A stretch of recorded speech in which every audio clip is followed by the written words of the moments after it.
pagpapagawa ng batas na to, tapos gawa lang kayo ng gawa ng batas, di nyo naman pinatutupad. Yan ang mahirap dito sa atin. Diba? Yan ang napakahirap dito sa ating bansa. Mas inuuna ang politika kaysa sa kapakanan ng ng sambayanan ng ating mga kababayan. Pero pag nasa kampanya, partner, ang sinasabi, ako na ang magbibigay ng solusyon sa inyong mga problema. Iyang bahana yan. Ipapano natin yan. Ipatitigil natin. Ang baha, my God, talaga, partner. Ito lang, partner. Ito lang, ito maliwanag to, mga kayubi, Diba, may batas tayo. Kaya nga sabi ko, minsan yung mga nagiging news dito, hindi na dapat to hinihiring Kasi may mga ibang batas. Or, kahit hindi na yan i-hearing, i-study na lang nila para hindi sayang yung oras sa hearing. Katulad to, partner. May batas tayo tungkol kung sino lang ang pwedeng magkaroon ng license to possess and carry firearms. Diba? Maliwanag na yan Diniscuss na natin yan diba, partner? Pero, bakit yung mga disqualified nagkakaroon pa rin ng license to possess and carry? Katulad itong yung sinasabi nilang ex-cop, partner. Yung nambatok ng siklista. O, diba, may records siya, na-dismiss siya. Diba, na-dismiss siya. Parang meron isang disqualification ka para mag-possess ka ng firearms pag na-dismiss ka from employment sa government.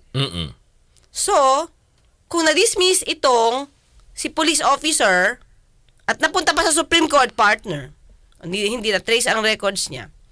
Kung na-dismiss siya bilang police, bakit nagkaroon pa siya ng lisensya? Ng baril. Yes. So, yun yung sasabi natin meron tayong magagandang batas, nandyan na Tapos, ngayon, itong road rage, gusto na naman i-hearing, partner. Diba? So, para daw matigil. Anong ititigil? Ang road rage? Hindi naman mapipigil ang road rage kasi it happens. Correct. Para magsilbing aral? Anong aral? May batas tayo para i-demanda siya. Para matigil ang road rage, diba? partner. Naisip ko tuloy kasi ang ang umpisa dyan, ang nagtitrigger, partner, sa road rage. Dahil sa Kayabangan? Power tripping. Maiksi ang pasensya. Sarap pumasok siya. Bigla niya pinato. Siyempre, sabay pag dyan, tututukan na niya ako ng baril sabay bato. May baril nga Yeah. Hindi ako makaporma kasi may baril Hindi ako nakaiwas sa bato. May hawak sa baril. May dinidinay niya kanina, wala doon siyang baril.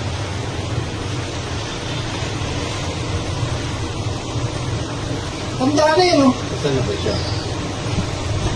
Umalis yata. Grabe Kasi nagsimula yun doon sa pa lang Aminado naman ako sir na may mali ako kasi pagpasok niya doon dito, pag angat ito doon galing sa Blumenthal, paliko sa school. Pumasok siya sa bike lane, sa green yun Natural doon ako, bike lane yun dinitbit niya ako nito, kinapit ko yung para lumabas. Nagalit. Hindi ko na rin ito pinansin. Ang nangyari, hinabol niya ako doon.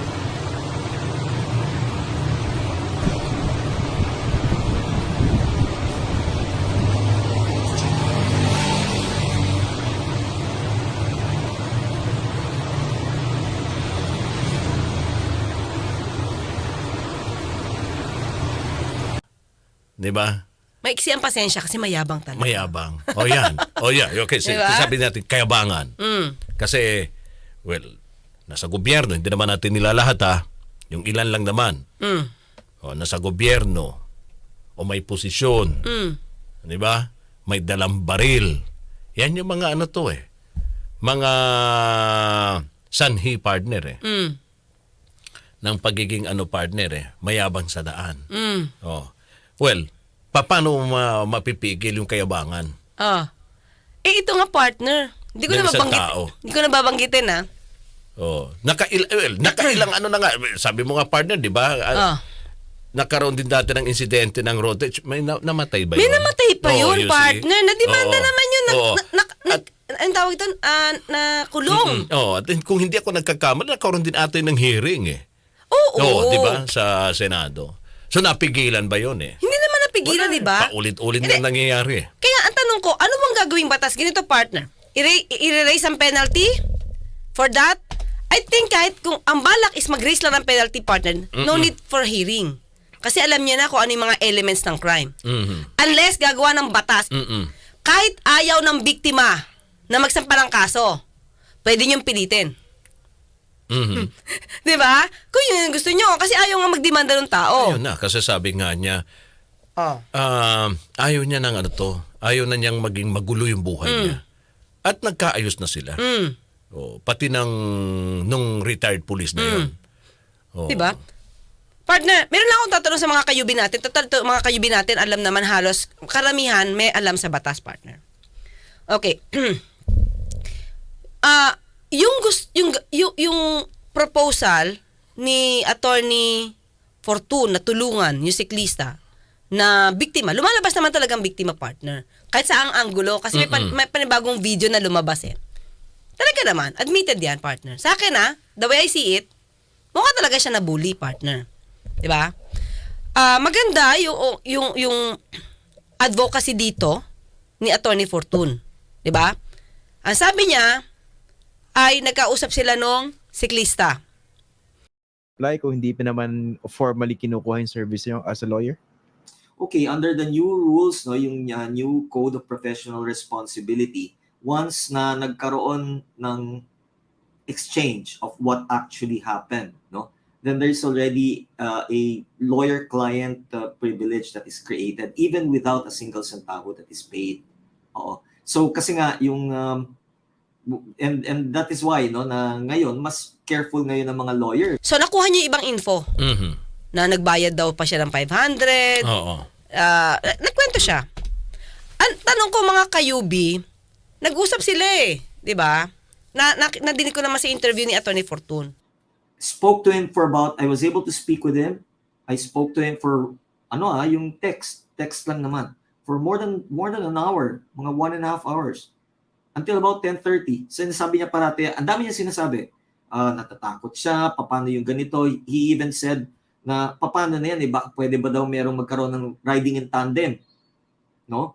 Sabi ko, well, I have to admit, pwedeng mangyari talaga yan. Sabi ko, but, pag lumabas ka, yan ang protection mo. I've always believed in that, no? Yung mga whistleblowers, yan ang protection nila Because pag merong nangyari sa kanila, alam mo na kung bakit. Alam mo na kung sino yung suspect. So, by coming out, you are now already somehow insulated from any possible assassination attempts. So, yun ang sinasabi ko sa kanya. Sabi ko, ano pa bang gusto mo? Gusto mo ilapit kita kay Senator JV, who is a cyclist. Gusto mo ilapit kita kay Senator Pia, who is a cyclist. Baka gusto mo, si Senator Bato, he's also a cyclist. Or maybe, medyo kapatid kong hilaw si Secretary Remulla because Secretary Remulla has a sister, yung eldest sister niya, who's married to a Fortune. Sabi ko, pwede kong pakiusapan, hindi ako nangangako, pero posible under a witness protection program. Kung talagang hindi ka pa talaga kumbinsido, kukuha ako ng tulong doon sa kliyente ko na medyo merong puwersa o kapangyarihan. No? So, sabi niya, mag-uusap kami ng pamilya ko. At 10 o'clock, he texts me back and says, Attorney, nag-usap na kami ng pamilya ko. I am so sorry. Hindi namin gusto magdemanda. And that was when I simply just told him, all right, I will take down all of my posts. So mapapansin nyo, tinanggal ko yung unang post ko, yung may 200,000 shares. And instead, I posted, I came up with a new post entitled, Justice is Not Dead.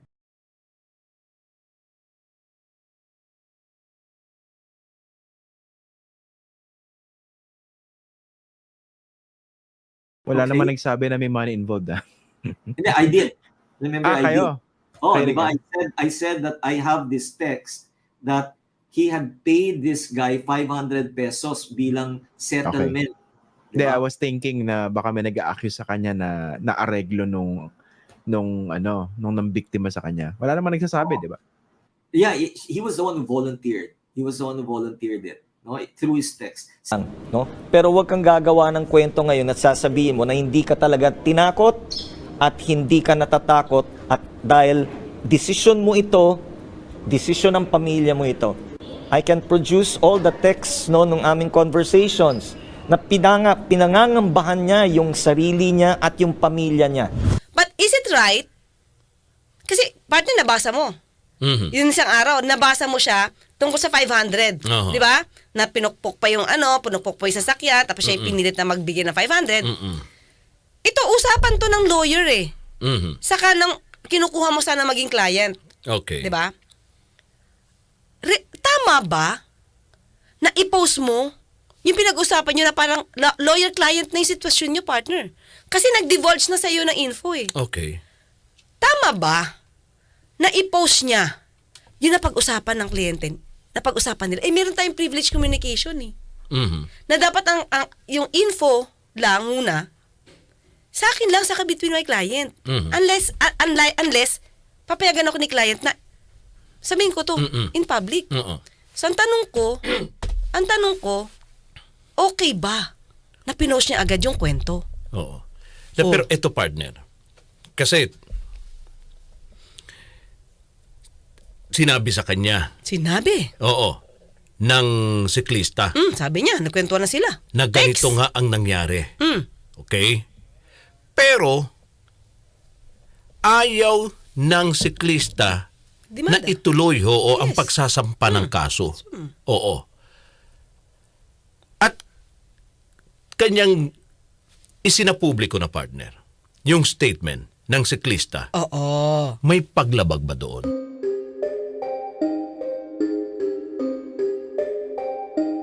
Yun na nga eh. Kasi ang sinasabi ngayon ng ng siklista, wag nyo na akong guluhin. Yun. Ayoko nang magulo na buhay. Okay na kami. Okay, tahimik, naayos na yan lahat. Wala nang problema. Okay, sa aking parte. Kung ano man ang balag, wag nyo na akong isama dyan. Kasi ayos ng lahat. Okay. Yes. So, yun na nga partner, di ba? Mm-mm. Yung pag-post ba niya with the conformity Mm-mm. nung siklista Mm-mm. na ayaw niya nang palakihin yung kaso. 'Di ba? Tapos sabi niya, nung nakausap niya ng ayaw pumayag partner, sabi niya tatanggalin niya na yung pinost niya. Mm-mm. Pero na-post mo na.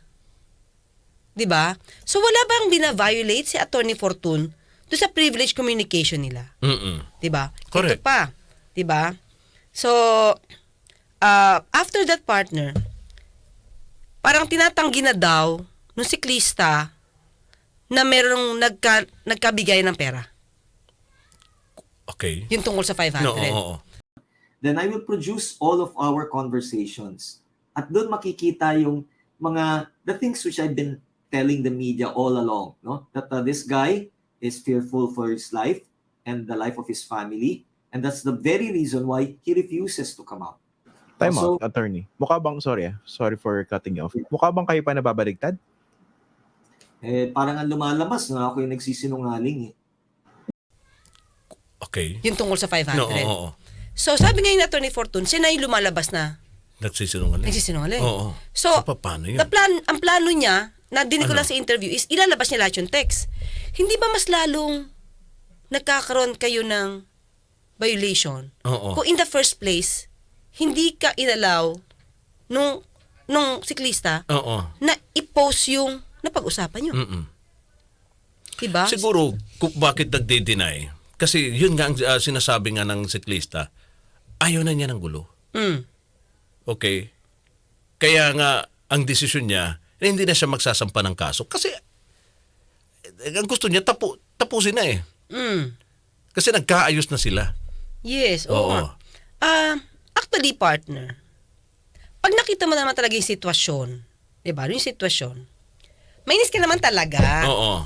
Mainis ka naman talaga doon sa Oo. ng bully. Oo. Diba? Talaga naman dapat siya, actually sa akin dapat siya madimanda. Oo.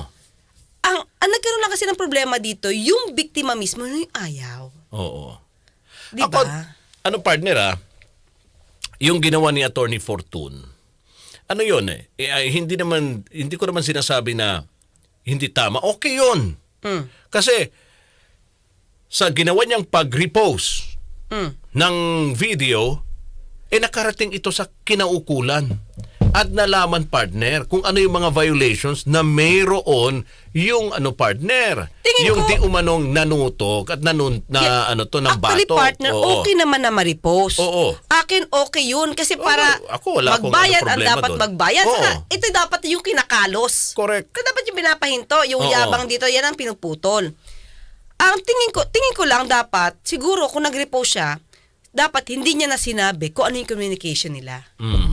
Yung Ano laman ng pag-uusap nila. Mm-mm. Kasi it's supposed to be confidential between you and the, lang yan Mm-mm. You're supposed to be magiging client mo. Kasi nag-consult na rin sa'yo Mm-mm. So, and because gusto na ngayon pahindian, maglalabas ka pa ng iba.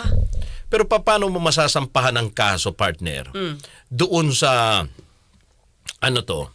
sa retired police kung hindi mo alam, partner, yung buod ng pangyayari.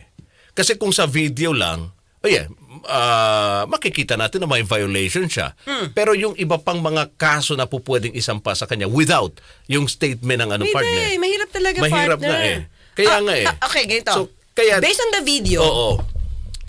video, ganun ang inasta niya, pwede siya talagang tanggalin agad ng license. Diba? E di, mag-explain ka. Kunya, LTO we will be revoking license to, yung driver's license. Can you explain within 72 hours or 10 days why your driver's license should not be cancelled? Pwede yan, partner. Dito natin makikita ano yung kwento. Diba? Tapos kung may mga ibang bystander dito, partner, the problem is, hindi pa rin kasi nila alam yung punot dulo dito. Correct. Diba? Hindi ko alam bakit nag-cut dito si ex-cop, dismiss cop. Actually, partner, binanggit natin retired siya, ha?